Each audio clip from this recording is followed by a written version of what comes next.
வணக்கம் நண்பர்களே, இன்னைக்கு நம்ம எப்படி வீட்டிலேயே சத்து மாவு செய்யறதுன்னு பார்க்கலாம். அதுக்கான இன்கிரீடியன்ஸ், அது எப்படி செய்யறதுன்னு லைவாவே பார்க்கலாம். வாங்க நண்பர்களே, இப்போ நம்ம ஒவ்வொரு இன்கிரீடியன்ஸா வறுத்து எடுத்துக்கலாம். கம்பு 1/2 கிலோ நம்ம இப்போ டை ரோஸ்ட் பண்ணிக்கலாம்.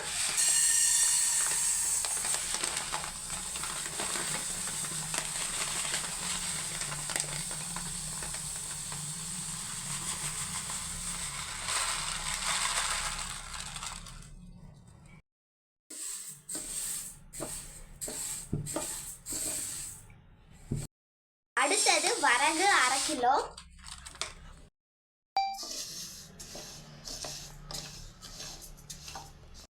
அடுத்தது திணை 1/2 கிலோ,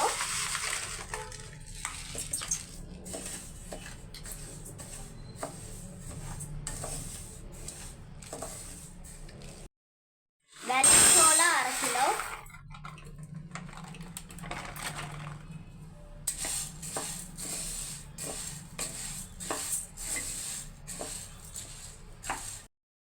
ராகி 1/2 கிலோ,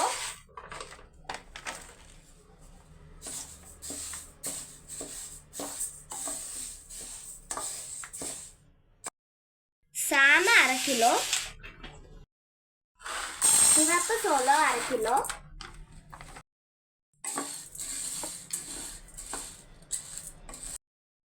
சிவப்பு மட்டை அரிசி உடைச்சது 1/2 கிலோ,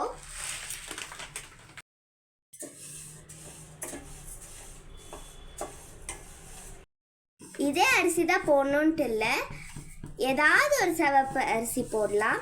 காட்டியானம், கருப்பு கவுனி, மாப்பிள்ளை சம்பா, இது மாதிரி ஏதாவது ஒரு சிவப்பு அரிசி போடலாம். கருப்பு சுண்டல் 1/2 கிலோ,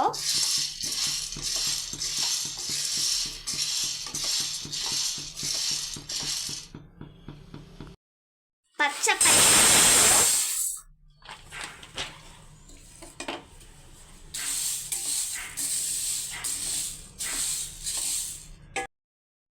பாதாம் 1/4 கிலோ,